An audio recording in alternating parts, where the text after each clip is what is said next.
ಘಟನೆಗಳು ಆಗಿ ಹೋಗ್ತವೆ. ಬದುಕಿನಲ್ಲಿ ಎಷ್ಟೋ ಹಂತಗಳೂ ಇವೆ. ಒಂದೊಂದು ಹಂತದಲ್ಲಿ ಒಂದೊಂದು ರೀತಿಯ ಸಾರ್ಥಕತೆಯೂ ಉಂಟು ನಮಗೆ. ಹಾಗಾದ್ರೆ ಆ ಒಂದೊಂದು ಕ್ಷಣದ ಸಾರ್ಥಕತೆ ಇಡೀ ಬದುಕಿನ ಸಾರ್ಥಕತೆ ಅಲ್ಲ. ಅದು ಒಂದು ಸನ್ನಿವೇಶಕ್ಕೋ ಅಥವಾ ಒಂದು ಕಾಲಘಟ್ಟಕ್ಕೋ ಅಷ್ಟಕ್ಕೆ ಮಾತ್ರ ಸೀಮಿತ. ಈಗ ಹಾಗಲ್ಲ. ವ್ಯಕ್ತಿಯ ಸಾರಸತ್ವವನ್ನು ಪ್ರಕಟಿಸುವುದಕ್ಕೆ, ವ್ಯಕ್ತಿಯ ವ್ಯಕ್ತಿತ್ವವನ್ನು ಸ್ಥಾಪನೆ ಮಾಡುವುದಕ್ಕೆ ಬದುಕಿನಲ್ಲಿ ಬಹಳ ಅಮೂಲ್ಯವಾದ ಕೆಲವು ಘಟನೆಗಳು ಮತ್ತು ಕ್ಷಣಗಳು ಸಾಕ್ಷಿಯಾಗ್ತವೆ. ಮಕ್ಕಳೇ, ನೀವು 3 ಹೆಣ್ಣು ಮಕ್ಕಳಿದ್ದೀರಿ.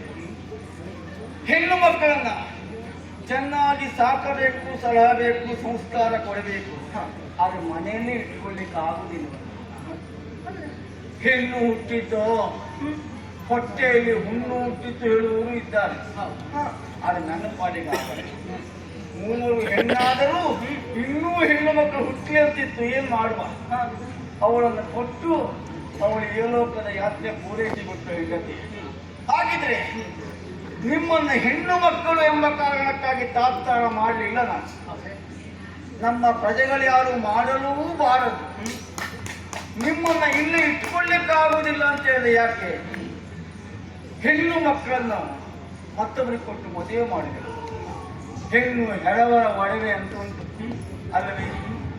ಹೆಣ್ಣೊಬ್ಬಳು 2 ಮನೆಯನ್ನ ಬೆಳಗಬೇಕಾದವಳು. ಹುಟ್ಟಿದ ಮನೆಯನ್ನ ಮತ್ತು ಗಂಡನ ಮನೆಯನ್ನ. ಅದವಳಿಗೆ ಧರ್ಮ. ಹೀಗೆ ತನ್ನದೆಲ್ಲವನ್ನ ಬಿಟ್ಟು ಮತ್ತೊಂದು ಕಡೆಯಲ್ಲಿ ಹೋಗಿ ತನ್ನದಲ್ಲದೆಲ್ಲವನ್ನ ಎಲ್ಲವೂ ತನ್ನದು ಅಂತ ತಿಳ್ಕೊಂಡು ಹೊಸ ಸೃಷ್ಟಿ ಮಾಡುವ ಸಾಮರ್ಥ್ಯ ಹೆಣ್ಣಿಗೊಬ್ಬನಿಗೆ ಮಾತ್ರ ಇರುವುದು. ಮಕ್ಕಳೇ, ಈಗ ಯೋಚನೆ ಮಾಡಿ. ಏನು? ಮದುವೆಯಾಗುವ ತನಕ ತಂದೆಯಾದವ ಹೆಣ್ಣಿಗೆ ಎಲ್ಲವನ್ನು ಒದಗಿಸಿಕೊಡ್ತಾರೆ. ಮದುವೆಯಾದ ನಂತರ ಗಂಡನಾದವ ಹೆಣ್ಣಿಗೆ ಎಲ್ಲ ಕೊಡ್ತಾನೆ. ಹೀಗೆ ಇಬ್ಬರು ಕೊಡುವ ಸ್ಥಾನದಲ್ಲೇ ಇದ್ದವು, ಪಿತ ಮತ್ತು ಪತಿ. ಮಕ್ಕಳೇ, ಹೆಣ್ಣು ಮಕ್ಕಳ ಬದುಕಿಗೆ ನಿಜವಾಗಿ ಆಧಾರ ಮತ್ತು ಹೆಣ್ಣೊಬ್ಬ ತನ್ನ ಬದುಕಿನ ಸಾರ್ಥಕತೆಯನ್ನು ಕಾಣುವುದು ಮತ್ತು ಹೆಣ್ಣೊಬ್ಬಳಿಗೆ ಹೆಚ್ಚಾಗಿ ನಿಲ್ಲುವುದು. ಹುಟ್ಟಿಸಿರುವಂತ ಪಿತನು ಕೈ ಹಿಡಿದ ಗಂಡನು. ಇನ್ನೂ ಸ್ಪಷ್ಟವಾಗಿ ಹೇಳಬೇಕು ಅಂತಾರೆ, ನಿಮ್ಮ ಬದುಕಿಗೆ ಆಧಾರ ಯಾರು ಅಂತ ಹೇಳುವುದಕ್ಕಿಂತಲೂ ನಿಮ್ಮ ಬದುಕಿನಲ್ಲಿ ಪಿತ ಶ್ರೇಷ್ಠನೋ ಆಮೇಲೆ ಕೈ ಹಿಡಿಯುವಂತ ಪತಿ ಶ್ರೇಷ್ಠನೋ? ಇದು ನನ್ನ ಪ್ರಶ್ನೆ. ಸ್ಪಷ್ಟವಾದ ಉತ್ತರ ಬೇಕು. ಪಿತನು ಪತಿ ಯಾರು ಶ್ರೇಷ್ಠರು? ಇದಕ್ಕೆ ಎಲ್ಲ ಒಟ್ಟಿಗೆ ಇಡ್ಬೇಕಾ, ಒಮ್ಮೆಲೆ ಇಡ್ಬೇಕಾ? ಆಗುದಿಲ್ಲ ಮಗ. ಹೇಗೆ ಬೇರೆ ಬೇರೆಯಾಗಿ ನೀವು ಊಟ ಮಾಡ್ತೇವೆ, ಒಬ್ಬರು ಊಟ ಮಾಡೋದು 3 ಜನರಿಗೆ ಆಗ್ತದ? ಇಲ್ಲ ಅಲ್ವಾ? ಹಾಗೆ 3 ಜನರಿಂದ ಉತ್ತರ ಬಯಸ್ತೇನೆ ನಾನು. ವ್ಯಕ್ತಿ ಬೇರೆ ಆದಾಗ ಮನಸ್ಸೆಲ್ಲ ಬೇರೆ ಆಗ್ತದೆ ಅಂತೆ. ಹೌದು. ಪಿಂಡೆ ಪಿಂಡೆ ನಾನು ಹೇಳಪ್ಪ.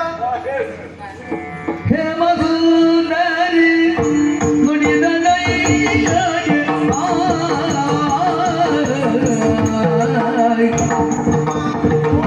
ಹೇ ಮಧುಕರಿ ನುಡಿದ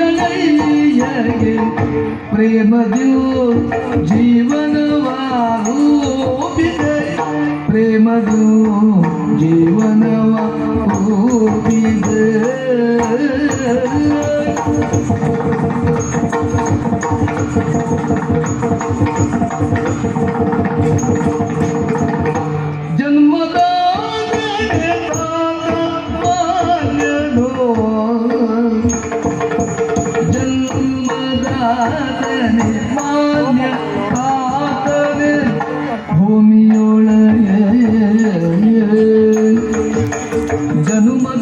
ತಾತ ಮಾನ್ಯರು ಭೂಮಿಯೊಳಗೆ ಮಾನ್ಯರು ಭೂಮಿಯೊಳಗೆ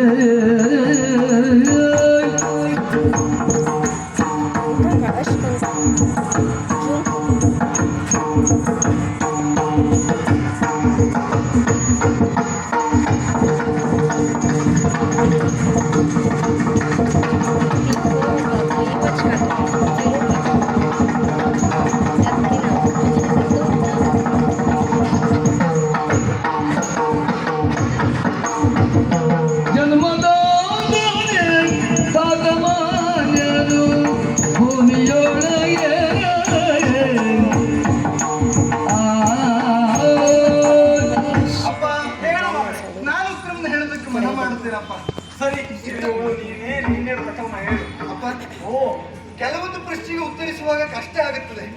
ಈ ಪ್ರಶ್ನೆ ನಮಗೆ ಬ್ಯಾಡ ಆಗಿತ್ತು ಅಂತೆಲ್ಲ ಅನಿಸುವುದುಂಟು. ಗುರುಕುಲದಲ್ಲಿ ಹಾಗೆಲ್ಲ ಆದದ್ದುಂಟಪ್ಪ. ಇದು ಹಾಗೆ ಆಯ್ತಾ ಮತ್ತೆ? ಅಯ್ಯೋ ಹಾಗಲ್ಲಪ್ಪ. ಈ ಪ್ರಶ್ನೆಗೆ ಉತ್ತರಿಸುವುದಕ್ಕೆ ಬಹಳ ಸಂತೋಷ ಆಗುತ್ತದೆ, ಹೆಮ್ಮೆಯೂ ಆಗುತ್ತದೆ, ಮತ್ತೊಂದು ಕಷ್ಟವೂ ಉಂಟಪ್ಪ. ಏನು? ಇದಕ್ಕೆಲ್ಲ ಉತ್ತರ ಕೊಡುವಷ್ಟು ಆಗುತ್ತದೆ ನಮ್ಮಿಂದ ಕೆಲವೊಮ್ಮೆ ಅಂತ ಅನಿಸಿ ಹೋಗುವುದು ಉಂಟಪ್ಪ. ಯಾಕೆ ಈಗ ಹಾಗೆ ಅನಿಸ್ತಾ? ಈಗ ಸಂತೋಷ ಆಗುತ್ತದಪ್ಪ ಉತ್ತರ ಹೇಳೋದಕ್ಕೆ. ಕಾರಣ ಏನು? ಜೀವನದಲ್ಲಿ ಅಪ್ಪ ಹೆಚ್ಚು ಗಂಡ ಹೆಚ್ಚು ಎನ್ನುವುದಾಗಿ ಯೋಚನೆ ಮಾಡುವುದಕ್ಕೆ ಹೊರಟಾಗ ಯಾವುದರ ಜೀವನವೇ ಆಗಲಿ, ಅದರ ಹುಟ್ಟು ಹೇಗಾಯಿತು, ಅದರ ಬೆಳವಣಿಗೆ ಹೇಗಾಯಿತು, ಅದರ ಮೂಲಕವಾಗಿ ಅದರ ಮುಂದಿನ ಭವಿಷ್ಯ ಹೇಗಾಗುತ್ತದೆ, ಅದರ ಕೊನೆ ಹೇಗಾಗುತ್ತದೆ, ಅದನ್ನು ನಾವು ಯೋಚಿಸಬಹುದಾಗುತ್ತದಪ್ಪ. ಈಗ ನಾವು ಹೆಣ್ಣು ಮಕ್ಕಳು ಹುಟ್ಟಿದ್ದೇವೆ ಅಂತಾದ್ರೆ ಹುಟ್ಟುವುದರಲ್ಲಿ ತಂದೆಯಿಂದಲೇ ನಾವು ಈ ಪ್ರಪಂಚದ ಬೆಳಕನ್ನು ಕಾಣುತ್ತೇವೆ. ಹಾಗಿದ್ದ ಮೇಲೆ ನಾವು ಯೋಚನೆ ಮಾಡಬೇಕಪ್ಪ, ತಂದೆಯ ಪ್ರೀತಿ ಹೇಗಿರ್ತದೆ, ಹುಟ್ಟುವಂತಹ ಮಗು ಹೇಗೆ ಅನ್ನೋದನ್ನು ಯೋಚನೆ ಮಾಡಿ ತಂದೆ ಪ್ರೀತಿ ಮಾಡುವುದಲ್ಲ. ಆ ಮಗು ಪ್ರಪಂಚದ ಬೆಳಕನ್ನು ಕಾಣುವುದಕ್ಕೂ ಮೊದಲೇ ತಂದೆಯ ಪ್ರೀತಿ ಆ ಮಗುವಿಗೆ ಆರಂಭ ಆಗುತ್ತದೆ. ಹುಟ್ಟುವ ಮಗು ಕುರುಡನಾಗುತ್ತದೋ, ಕುಂಟನಾಗುತ್ತದೋ, ಅಲ್ಲ ರೂಪವೇ ಇರುವುದಿಲ್ಲವೋ, ಅಲ್ಲ ವಿದ್ಯೆ ತಲೆ ಹೊತ್ತುವುದಿಲ್ಲವೋ, ಅದು ಯಾವುದನ್ನೂ ಆತ ಯೋಚನೆ ಮಾಡಲ್ಲ. ಹೊಟ್ಟೆಯಲ್ಲಿರುವಂತಹ ಸಂದರ್ಭದಲ್ಲೇ ತಂದೆಯ ಪ್ರೀತಿ ಅನ್ನೋದು ಮಗುವಿಗೆ ಸಿಗುವುದಕ್ಕೆ ಪ್ರಾರಂಭ ಆಗುತ್ತದೆ. ಅದು ತಂದೆಯ ಶ್ರೇಷ್ಠಗಾರಿಕೆ. ಅದೇ ಗಂಡನ ಕುರಿತಾಗಿ ಯೋಚನೆ ಮಾಡುವುದಾದ್ರೆ, ಅವಳು ಕುಂಟಳು ಅಂತಾದ್ರೆ ಗಂಡ ಒಪ್ಲಿಕ್ಕಿಲ್ಲ, ಅವಳಿಗೆ ರೂಪ ಇಲ್ಲ ಅಂತಂದ್ರೆ ಗಂಡು ಒಪ್ಲಿಕ್ಕಿಲ್ಲ, ಅಯ್ಯೋ ಅವಳಿಗೆ ವಿದ್ಯೆ ಇಲ್ಲ ಅಂತಂದ್ರೆ ಗಂಡು ಒಪ್ಲಿಕ್ಕಿಲ್ಲ. ಅಯ್ಯೋ ಹಾಗಿದ್ರೆ ಮದುವೆ ಆಗುವುದಕ್ಕೆ ಅದೆಲ್ಲ ಪ್ರಮಾಣವಾಗುತ್ತದೆ. ಮದುವೆ ಆಗುವ ಗಂಡು ಅವಳಲ್ಲಿ ಅಂತದ್ದೆಲ್ಲ ಅರ್ಹತೆ ಇದ್ದಾಗ ಮಾತ್ರ ಪ್ರೀತಿಸುವುದಕ್ಕೆ ಮುಂದಾಗುತ್ತಾನೆ, ಬೇಕಾಗಿದಾಗ. ಹೌದು. ಆದ್ರೆ ತಂದೆ ಹಾಗಲ್ಲ, ಹೇಗಿದ್ರು ತನ್ನ ಮಗು ಎಂಬ ಕಾರಣಕ್ಕಾಗಿ ಪ್ರೀತಿಯನ್ನ ಮಾಡುತ್ತಾನೆ. ಅದು ತಂದೆಯಿಂದ ಸಿಗುವಂತಹ ನಮ್ಮ ಪಾಲಿಗೆ ಪ್ರೀತಿಯಾಗುತ್ತದೆ. ಪ್ರಪಂಚದ ಬೆಳಕನ್ನು ಕಾಣುವ ಮೊದಲೇ ಪ್ರೀತಿ ಪ್ರಾರಂಭವಾಗುತ್ತದೆ ಅಂತ ಆದ್ರೆ ತಂದೆಯ ಶ್ರೇಷ್ಠತನ ಎನ್ನುವುದು ನಮಗೆ ಅರ್ಥ ಆಗುತ್ತದಪ್ಪ. ಅಪ್ಪ, ತಂದೆ ಅಂತ ಹೇಳಿದ್ರೆ ಒಬ್ಬ ಶಿಲ್ಪಿ ಇದ್ದಾಗಪ್ಪ. ಎಲ್ಲಿಯೋ ದಾರಿಯಲ್ಲಿ ಒಂದು ಕಲ್ಲು ತುಂಡು ಬಿದ್ದಿರ್ತದೆ, ಅದನ್ನು ಎಲ್ಲರೂ ಮೆಟ್ಟಿಕೊಂಡು ಹೋಗುತ್ತಾ ಇರ್ತಾರೆ. ಅದಕ್ಕೆ ಯಾವ ಸಂಸ್ಕಾರವೂ ಇರಲಾರದು. ಅದೇ ಒಬ್ಬ ಒಳ್ಳೆಯ ಶಿಲ್ಪಿ ಬಂದು ಆ ಶಿಲೆಗೆ ಒಂದು ಶಿಲ್ಪದ ರೂಪವನ್ನು ಕೊಟ್ಟು ದೇವರ ಆಕಾರವನ್ನು ಕೊಟ್ಟ ಅಂತಾದ್ರೆ ಅದೇ ಮೆಟ್ಟಿಕೊಂಡು ಹೋಗುತ್ತಾ ಇರುವಂತಹ ಜನ ಎಲ್ಲ ಅದೇ ಸ್ಥಳದಲ್ಲಿದ್ರು ಒಂದು ಕೈ ಮುಗಿದು ಅದರಲ್ಲಿ ನಾವು ಒಳ್ಳೆಯದು ಮಾಡುವಂತ ಬೇಡಿಕೊಂಡು ಹೋಗುತ್ತಾರೆ. ಯಾಕೆ ಈ ಮಾತು? ಎಲ್ಲಿ ಕೆತ್ತಬೇಕು ಅಲ್ಲಿ ಕೆತ್ತಿ, ಎಲ್ಲಿ ಮೆತ್ತಬೇಕು ಅಲ್ಲಿ ಮೆತ್ತಿ ಆ ಶಿಲೆಗೆ ಒಂದು ಶಿಲ್ಪದ ರೂಪ ಕೊಡಬೇಕು.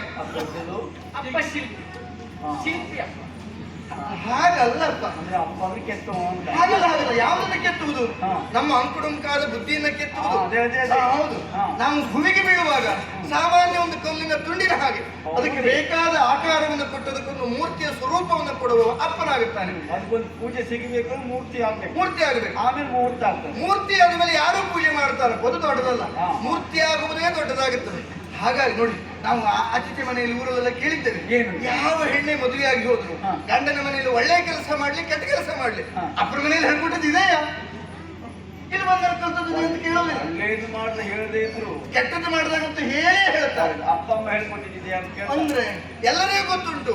ನಾವು ನಮ್ಮನೆ ಬಂದ ಹೆಣ್ಣು ಮಕ್ಕಳು ಕೇಳುದು ಹಾಗೆ. ಹೌದಾ? ಹೌದಪ್ಪ. ಗೊತ್ತಿದ್ದೋ ಗೊತ್ತಿಲ್ಲದೆಯೋ ಸಂಸ್ಕಾರ ಎನ್ನುವುದು ಅಪ್ಪನ ಮನೆಯಿಂದಲೇ ಬರಬೇಕೆನ್ನುವುದು ಅವರು ಸಿಟ್ಟಾದಾಗ ಅವ್ರ ಬಾಯಲ್ಲಿ ಬಂದು ಹೋಗ್ತದೆ ಅದು. ಅಂತಿರುವಾಗ ಮಕ್ಕಳಿಗೆ ಸಂಸ್ಕಾರ ಸಿಗುವುದು ತಂದೆ ಮನೆಯಲ್ಲಿ ಅಂತ ಆದ ಮೇಲೆ ತಂದೆಯೇ ಶ್ರೇಷ್ಠನಾಗುತ್ತಾನೆ. ಹಾ. ನಮಗೆ ಯೋಚನೆ ಬರುವುದೇ ಏನು? ನಿಮ್ಮಂತಹ ತಂದೆಯಿಂದ ಪಡೆದಿದ್ದೇವೆ ಅಂತಾದ್ರೆ ಇದಕ್ಕಿಂತಲೂ ಭಾಗ್ಯ ಇನ್ನೇನುಂಟು? ನಾವು ನೋಡಿದ ಮೊದಲ ವೀರ ಯಾರು ಕೇಳಿದ್ರ ಅಪ್ಪ, ಬಾಳು ಕಲಿಸುವ ಸೊಗಸುಗಾರ ಯಾರು ಕೇಳಿದ್ರ ಅಪ್ಪ, ಎಲ್ಲ ಕೊಡಿಸುವ ಸಾಹುಕಾರ ಯಾರು ಕೇಳಿದ್ರ ಅಪ್ಪ. ಅಪ್ಪ ನಿಮ್ಮನ್ನು ಬಿಟ್ಟು ಮತ್ತೆ ಯಾರು ಇಲ್ಲಪ್ಪ, ನಮ್ಗೆ ನೀವೇ ಶ್ರೇಷ್ಠರು. ಅಪ್ಪ ಇಲ್ಲ ಇಲ್ಲ ಇಲ್ಲ, ಅಪ್ಪನನ್ನು ಒಪ್ಪದೇ ಇದ್ದವರು ಬಪ್ಪರಾಗ್ತಾರೆ. ಆಯ್ತು, ಮತ್ತೆ ಸಂತೋಷ ಆಯ್ತು. ಅಂದ್ರೆ ಗಂಡನಿಗಿಂತಲೂ ಅಪ್ಪನೇ ಹೆಚ್ಚು, ಅಪ್ಪನೇ ಶ್ರೇಷ್ಠ. ಅಪ್ಪ ಹೆಚ್ಚಲ್ಲ, ಅಪ್ಪನೇ ಅಪ್ಪನೇ ಹೆಚ್ಚು. ಅಪ್ಪ ಹೆಚ್ಚಲ್ಲ, ಅಪ್ಪ ಹೆಚ್ಚು. ಈಗ ನಾನು ಹೇಳುದಾ? ಆಯ್ತು ಹೇಳೇ. ಇನಯನೊಂದಿಗೆ ಬಾಳ ಭಾಗ್ಯಕ್ಕೋ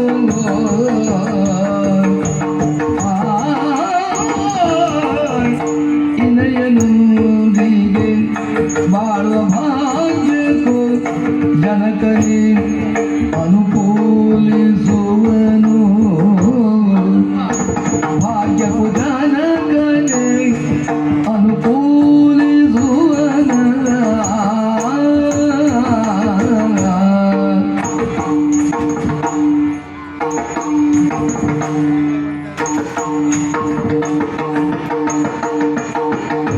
ಮನುಜ ರೂಪದಿ ಇಳಿದು ಬಂದಿದ ದೇವನೈಸೆ ಜನಕನು ಮನುಜ ರೂಪದಿ ಇಳಿದು ಬಂದಿಗ ದೇವನೈಸೆ ಮನುಜ ರೂಪದಿ ಇಳಿದು ಬಂದಿಗ ದೇವನೈಸೆ ದೇವನೈಸೆ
ಅಪ್ಪಯ್ಯ, ನಿಮ್ಮ ಮಾತನ್ನು ಕೇಳುವಾಗ ಮನಸ್ಸಿಗೆ ಬಹಳ ಸಂತೋಷವಾಯಿತು. ನೀವು ಕೇಳಿದಂತಹ ಪ್ರಶ್ನೆಗೆ ಒಂದೇ ಮಾತಿನಲ್ಲಿ ಉತ್ತರಿಸಬೇಕು ಅಂತಾದ್ರೆ ಅಪ್ಪನೇ ಹೆಚ್ಚು. ಅಂದ್ರೆ ಅಪ್ಪ ಯಾಕಿದ್ನಪ್ಪ ಅಯ್ಯೋ, ಹಾಗೆ. ಮತ್ತೆ ಒಂದೇ ಮಾತಲ್ಲಿ ಎಂತದ್ದು ಅಕ್ಕ ನೋಡಿ ಎಷ್ಟು ಮಾತಾಡುವ ಅಂತ. ಹೌದಾ? ಹಾ. ಅಲ್ಲ, ಈಗ ನಿಮ್ಮ ಮನಸ್ಸಿಗೆ ಹೌದು. ಹಾಗೆ ವಿವರ ಬೇಕು. ವಿವರಿಸ್ತೇನೆ. ನಿಮ್ಮ ಮನಸ್ಸಿಗೆ ಸಂತೋಷ ಆಗಬೇಕೆನ್ನುವಂತಹ ಕಾರಣಕ್ಕಾಗಿ ಅಪ್ಪ ಹೆಚ್ಚು ಅಂತ ಹೇಳಿದಲ್ಲ. ಓ ಹಾಗೇನಿಲ್ಲಪ್ಪ, ನೀವು ಏನ್ ಹೇಳಿದ್ರು ನನಗೆ ಹೆಚ್ಚುಕೊಂಡು ಸಂತೋಷವೇ. ಹೌದಾ? ಈಗ ನೋಡಿ, ಮಾಂಸದ ಮುದ್ದೆಯೋಪಾದಿಯಾಗಿದ್ದಂತಹ ನಮ್ಮನ್ನ ತಿದ್ದಿ ತೀಡಿ ಸಾಕಿ ಬೆಳೆಸಿ ಕೊಡಿಸಬೇಕಾದಂತಹ ಸಂಸ್ಕಾರಗಳನ್ನೆಲ್ಲ ಕೊಡಿಸಿ ವಿದ್ಯೆ ಬುದ್ಧಿಯನ್ನು ಕಲಿಸಿ ಈಗ ನಿಮ್ಮ ಎದೆ ಎತ್ತರಕ್ಕೆ ಬೆಳೆಸಿದ್ದೀರಿ. ಹೌದು ಮಗ. ಬೆಳೆದು ದೊಡ್ಡವರಾದಂತಹ ಮಕ್ಕಳಿಗೆ ಮುಂದಾಗಬೇಕಾಗಿರುವುದು ಮದುವೆ. ಈಗ ಮದುವೆ ಆಗಬೇಕು ಅಂತಾದ್ರೆ ಮದುವೆ ಮಾಡಿಸುವವರು ಇರಬೇಕು. ಇನ್ನೇನೊಂದಿಗೆ ಬಾಳುವಂತಹ ಭಾಗ್ಯವನ್ನ ಕಲ್ಪಿಸುವವರು ಯಾರು ಅಂತ ಮೊದಲಾಗಿ ಯೋಚನೆ ಮಾಡಬೇಕಾಗುತ್ತದೆ. ಆ ಭಾಗ್ಯವನ್ನ ಕೊಡುವ ಯಾರು? ಅಪ್ಪ. ಅನುಗ್ರಹಿಸುವ ಅಪ್ಪ ಅಲ್ವಾ? ಈಗ ಅಪ್ಪನೇ ಇಲ್ಲದೆ ಹೋದ್ರೆ ನಾವಿರ್ತೇವ? ಅದು ಸಂಸ್ಕಾರ ಇದ್ದವರಿಗೆ ಅನುಗ್ರಹಿಸುವ ಅಪ್ಪನೇ. ಕೆಲವೊಮ್ಮೆ ಅವರು ಮಾಡ್ಕೊಂಡು ಓಡೋಗುದು ಉಂಟು ಮಗ. ಅವಾಗ ಅಪ್ಪ ಅಮ್ಮ ನೋಡ್ತಾ ಇರೋದೇ ನಾನು ಮರ್ಯಾದೆ ನೋಡಿಸು ಮಗ, ಮನೆ ಬಾ ಮನೆ ಬಾ ಮನೆ ಬಾ ಹೇಳು. ಅಲ್ಲ ಪ್ರಪಂಚ ಹಾಗೆ ಅಲ್ಲ. ನೀವು 3 ಜನ ಅಂತವರೆಲ್ಲ ಒಳ್ಳೆ ಸಂಸ್ಕಾರ ಸಿಕ್ಕಿದೆ, ನಿಮ್ಮ ಅಮ್ಮನ ರಕ್ತ ಹೋಗಿ ಬಂದಿದೆ, ಹಾಗಾಗಿ ತೊಂದರೆ ಇಲ್ಲ, ಧೈರ್ಯ. ಹೌದು. ಹಾಗಾಗಿ ಇನ್ನೇನೊಂದಿಗೆ ಬಾಳುವುದಕ್ಕೆ ಅವಕಾಶವನ್ನು ಒದಗಿಸಿಕೊಡುವವನೇ ಅಪ್ಪ. ಮತ್ತೆ ಒಂದೇ ಮಾತಿನಲ್ಲಿ ಹೇಳ್ಬೇಕು ಅಂತಾದ್ರೆ ಹೇಳು ಮಗ, ಎಷ್ಟು ಬಾರಿ ನೀವು ಒಂದು ರೀತಿ ಒಬ್ಬ ಕುಸಿರಿ ಕೆಲಸದವನಿದ್ದ ಹಾಗೆ. ಕುಸಿರಿ ಕೆಲಸ ಮಾಂಸದ ಮುದ್ದೆ, ಮಣ್ಣಿನ ಮುದ್ದೆ, ಅದನ್ನು ಮೆಟ್ಟಿ ಅದನ್ನು ತಟ್ಟಿ ಅದಕ್ಕೊಂದು ಆಕಾರವನ್ನು ಕೊಟ್ಟು ಅವ ಕುಂಬಾರ ಅಂತ ಕುಂಬಾರ ಮಣ್ಣಿಗೂ ಒಂದು ಆಕಾರ ಕೊಡುವ ಯೋಗ್ಯತೆ ಇರುವುದು ಯಾರಿಗೆ ಹೇಳಿದ್ರೆ ಅದು ಕುಂಬಾರಿಗೆ. ಅವನೇ ಕುಲಾಲಿಗೆ. ಆದ್ರೆ ಅಪ್ಪ ಕುಸಿರಿ ಕೆಲಸದವನಿದ್ದಾನೆ ಅಂತ ಹೇಳಿ ಯಾಕೆ? ಈಗ ಎಲ್ಲಿಯೋ ಬಿದ್ದಂತಹ ಒಂದು ಬಿದಿರು ಬೆಳೆಯನ್ನು ತಂದು ಅದಕ್ಕೆ 6 ರಂಧ್ರವನ್ನು ಮಾಡಿ ಅದರ ಸುಂದರವಾದಂತಹ ಕೊಳಲನ್ನಾಗಿರಿಸುವ ಯೋಗ್ಯತೆ ಇರುವುದು ಯಾರಿಗೆ ಹೇಳಿದ್ರೆ ಅದು ಒಬ್ಬ ಕುಸಿರಿ ಕೆಲಸ ಮಾಡುವವರಿಗೆ. ಅದೇ ಒಬ್ಬ ದಾರಿ ಹೋಗುವವರಿಗೆ ಅದು ಸಿಕ್ಕಿತು ಅಂತಾದ್ರೆ ಅದೇನಾಗ್ತದೆ? ಅಥವಾ ಅಲ್ಲೇ ಅದು ಕೊಳೆತು ಹೋಗುತ್ತದೆ.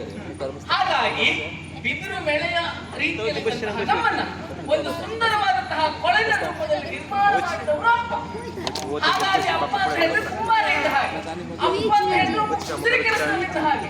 ಅಪ್ಪನೇ ಹೆಚ್ಚು, ಗಂಡ ಏನು ಅಲ್ಲ, ಗಂಡ ಮತ್ತೆ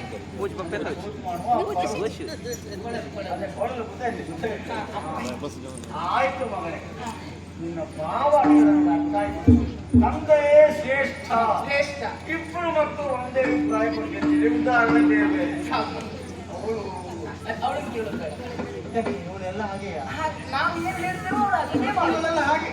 ಹೌದಾ? ಹೌದು. ಕೆಲವು ಸಾರಿ ಹಾಗೆ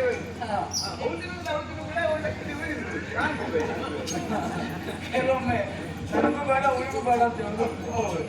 ಕೆಲವೊಮ್ಮೆ ಬೇಡ ಮೇಲ್ಗಡೆ ಕೂತ್ಕೊಂಡು ಬಹಳ ಸಾಕಷ್ಟ ಊಟ ಮಾಡೋದು